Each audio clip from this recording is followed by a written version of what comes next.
Nós estamos aqui, então, em frente ao cemitério da Santa Casa, que é a necrópole mais antiga da cidade. Então, este é o nosso cemitério mais antigo, por quê? Porque nós tínhamos, anteriormente, cemitérios no centro da cidade. Então, se dizia o quê? Se dizia que eram cemitérios, então, intramuros, porque a cidade era murada.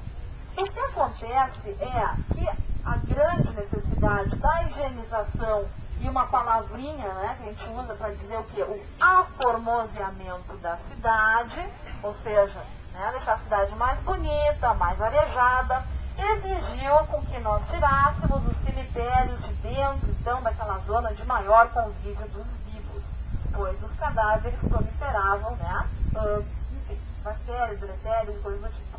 Então, esse afastamento, né, ele fez o quê? Porque os cemitérios fossem colocados num bairro que, na época, era conhecido como os Altos da Venha ou a Colina Melancólica. Então, essa Colina Melancólica, onde estamos, era um lugar não construído, era um lugar ermo, como vocês veem, né, afastado dessa zona mais central, hoje totalmente, né, urbanizado, pós-modernizado já, né? Mas na época não. Então nós tínhamos o quê? Existe uma foto, se vocês procurarem, talvez encontrem em arquivos públicos, tem na internet, tem um site que se chama Pratic, onde tem bastante fotos antigas de Porto Alegre, e ali tem uma imagem que mostra o quê?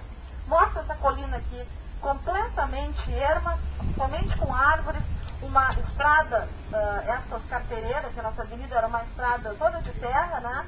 E aqui então tinha o início dessa grande construção de cemitérios que a gente tem agora, né? Porque a gente tem aqui um verdadeiro bairro de cemitérios, uma necrópole ao lado da outra. Uma outra curiosidade é que logo se fez o que? A necessidade de ter transporte para cá.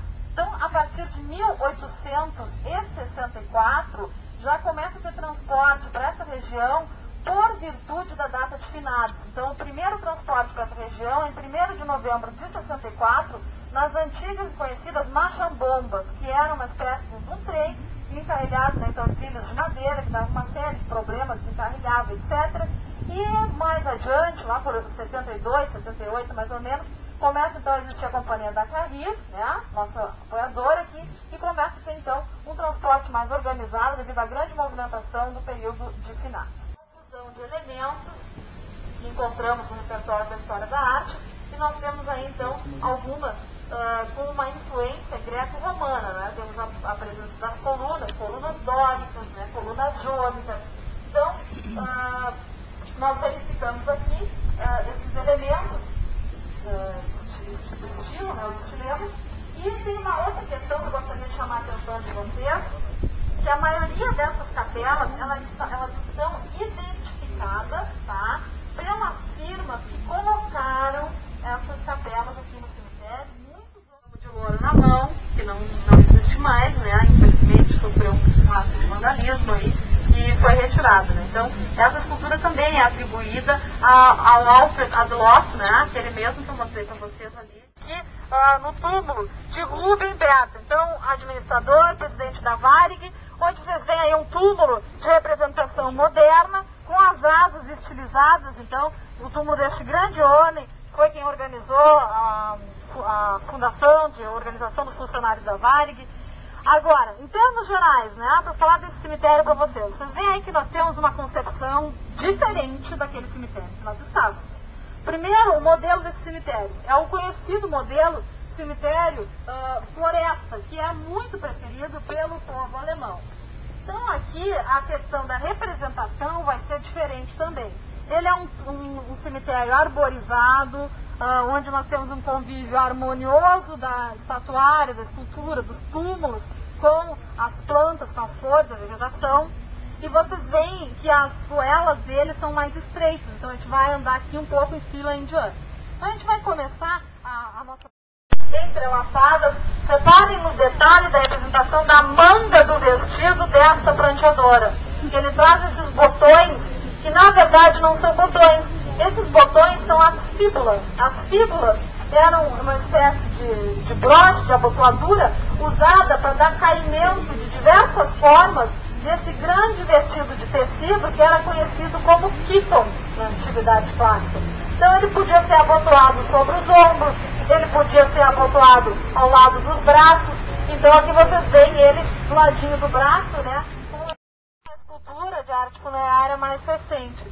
Essa escultura, ela não é em bronze, pessoal, ela é feita em resina, tá? Mas a aparência dela é como se fosse bronze. Ali aos pés vocês veem a homenagem feita a essa senhora, onde está ali escrito Santa Lia, reconhecida pela sua incrível... Galera, olha só que coisa interessante aqui. Vejam que esse túmulo, ele tem essa rica portada em bronze, pesadíssima, né?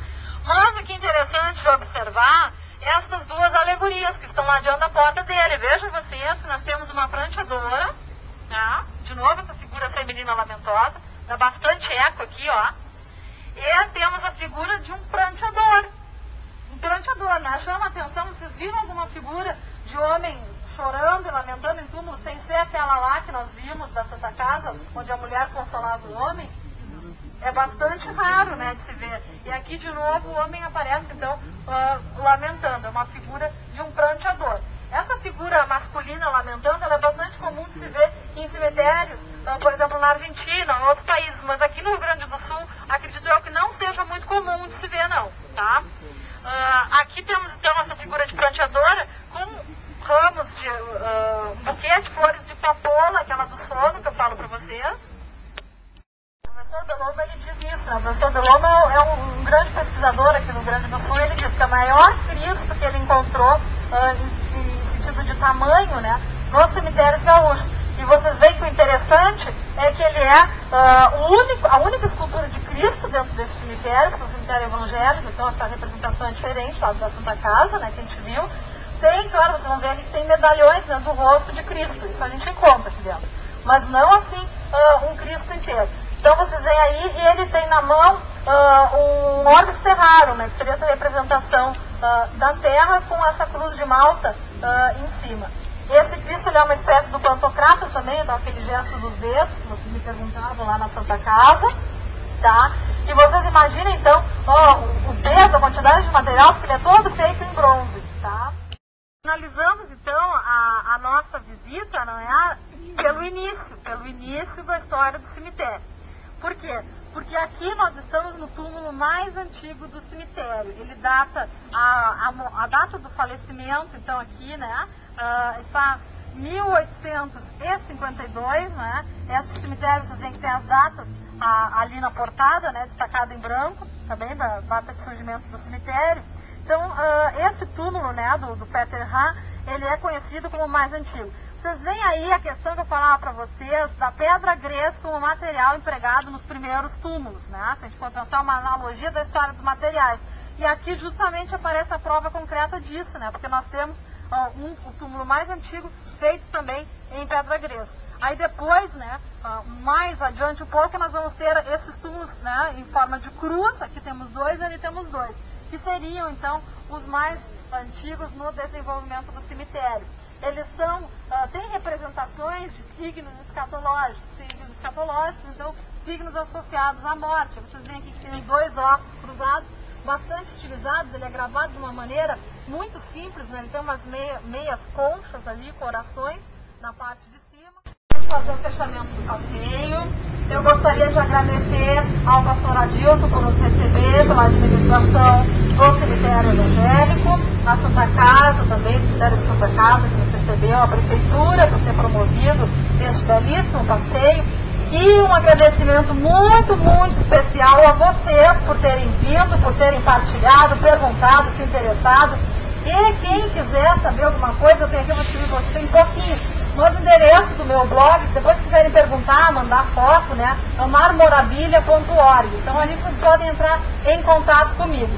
Eu gostaria de comentar com vocês também de que estamos nos organizando no sentido de promover um fórum de discussão sobre arte funerária, agora para o mês de agosto, da educação patrimonial, não é? E eu espero contar então com a presença e interesse de vocês. Agradeço muito, obrigada por esse interesse e por esse carinho.